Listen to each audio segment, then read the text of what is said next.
Hey, it's Tell the Truth Tuesday. Y'all already know what time it is. And y'all gonna stop playing with me. I'm too grown and too grateful. It's Tell the Truth Tuesday. And I just gotta say this. I am befuddled. That's a good word. That's an SAT word. I am befuddled. Because I've noticed that this pandemic, we're going into 6 months now. This pandemic has people just really going ape. I mean, and I gotta be honest, as an artist, I get it. Like, I miss everything there is about expressing my art on stage, about being a stand-up comic, about being a solo performer. I miss all of that. And I get it. But I don't want no trouble. I don't want no trouble. I'm too grown and too grateful. And I have noticed that people who are typically very sane and, very mature people have started just looking for trouble. Like, you wake up and you jump on your social media and you scrolling and you waiting to see who life blew up the night before or seconds before. And it's almost like people are having enjoyment and entertainment at other people being in trouble. And I'm not sitting here judging how you get through this pandemic. I'm not judging how you get through a day in this pandemic. Trust me, like I said, as an introverted extrovert, as a person who, when I'm not on stage, you can sometimes not get a peep out of me. I can only imagine how some of you all are dealing with being sheltered in. But why is it that everyone is so concerned about other people's challenges and downfalls and demises? It's like the bad news, the negative news, it just travels in light speed. It's like you looking for trouble. I don't get it. And I think about the great man of God that just made his transition, Congressman John Lewis, who I had the blessing of meeting one time at a book signing many years ago. And I think about how he said that he didn't mind trouble, but he was looking for good trouble.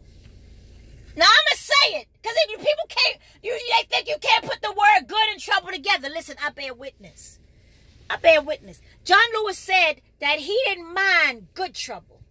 So what am I saying? See, I'm not going to be in the kind of trouble as a grown-ass woman, as a god. I'm not sliding in your husband's DM. I don't want your husband sliding in mine.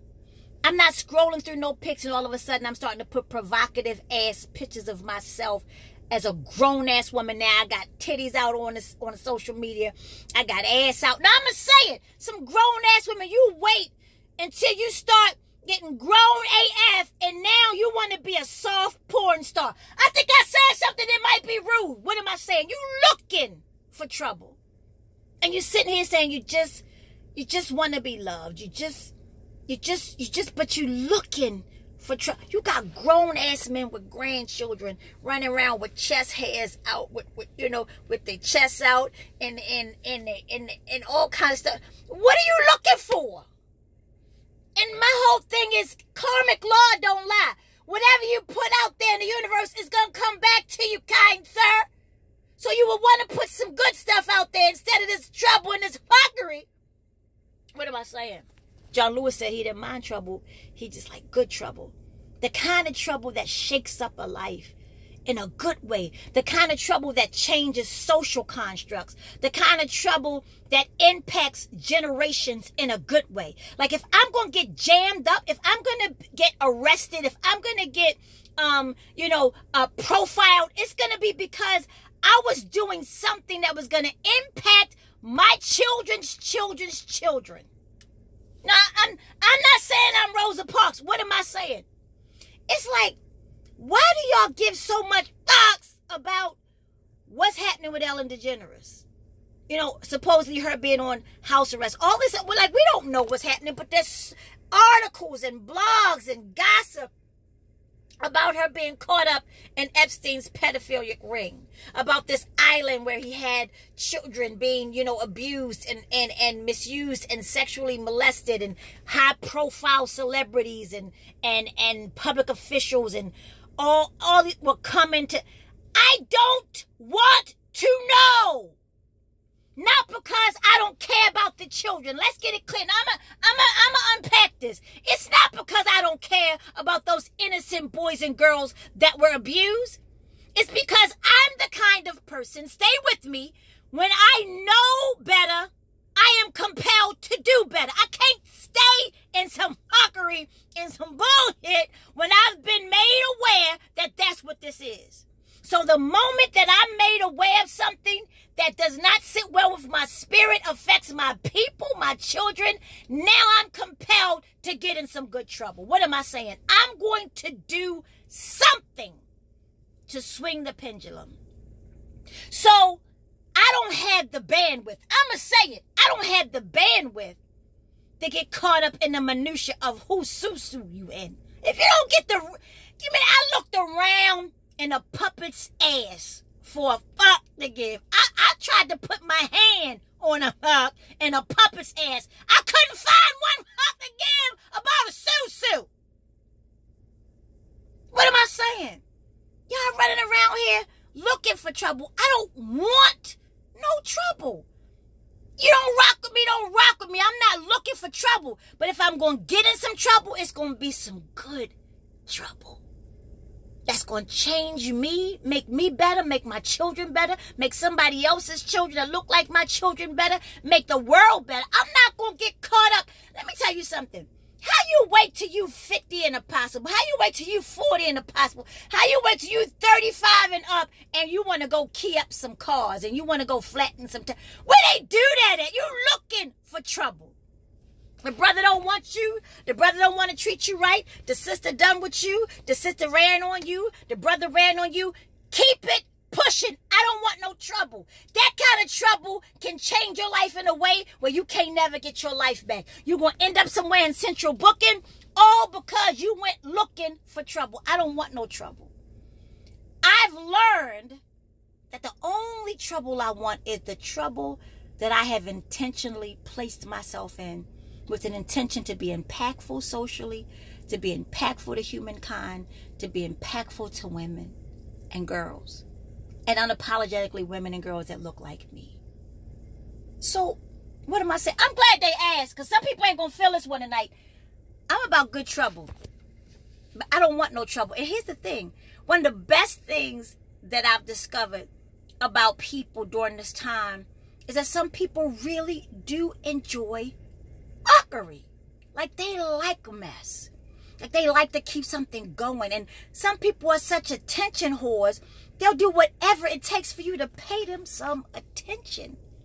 And then get offended when their energy that they put out there gives them back what they put out. Like, I said it a couple weeks ago. I don't want no trouble. And I feel like a very desirable, maturing woman. But I'm not putting my ass on social media. You looking for trouble. I don't want that kind of trouble. When I'm ready to get into some trouble, because I'm ready. I'm ready. It's going to be good trouble. It's going to be the kind that I welcome. I don't want no unsolicited trouble. True story, I'm going to go. I ordered something the other day and I had it delivered, right? And the delivery service had to contact me to let me know that it was coming. And so when it got there, the folks who were delivering, they spoke Spanish, and I speak Spanish pretty fluently. And so I'm having discourse back and forth, and I'm going back and forth in Spanish, and they're just like intrigued, right? Then after it was over, I kept, I got a little message from, one of the delivery people. Then I got another message, and I got another message, and I'm like, I don't want no trouble. What made the delivery person think that I was looking for trouble? Somebody said, girl, you want that good Latin love? No, baby sis, I don't want no trouble. When I'm ready for some trouble, it's going to be some good trouble. But I don't want no trouble. What am I saying? Sometimes trouble shows up and you have to deal with it. Be gracious. But don't go looking for trouble. And if you look for it, make sure that it means that my vote gonna be counted, or make sure it means that I'm gonna be counted in the census so that I can get funding to my community. I want that kind of trouble. Let me be a rebel rouser about how if we don't get counted, we will lose. In 2010, we were undercounted by 4%, black folk. If we don't get counted by September 30th, we are at risk of being undercounted by 15% as of today. I want to make that kind of trouble. I want to make my family so pissed off at me for calling everybody. Did you do your census? You do your census? You do your census? You do your census? Did you register? Are you registered? You going to mail in? That's the kind of... I don't want that fuckery of, yeah, girl, I keyed this car up because I caught him slipping in somebody's DM. Are you not well, ma'am? Baby sis. I know, I'm just asking. Are you not well? So you'd rather get in trouble over that than making sure we get counted, making sure we get funding. I'm sorry, you got me all the way. I looked in the closet for a wrapped up hug to give. I couldn't find a wrapped up blanket hug to give about keying up some clown's car. So what am I saying? I want that good trouble, that impactful, life-changing trouble. Or when I get in that other trouble, be very clear it's going to be good. But I just want to thank y'all too, because for the last months, y'all have kept me out of trouble. Y'all have poured into me. Y'all have made sure I'm off the pole, out of central booking. So keep on tapping that Cash App. Y'all, somebody gave me 37 cents last week. I want to thank you for that. So go ahead, INDIE, the letter M like Mary, Cash App. And y'all want to stop playing with me, because I'm too grown and I'm too grateful.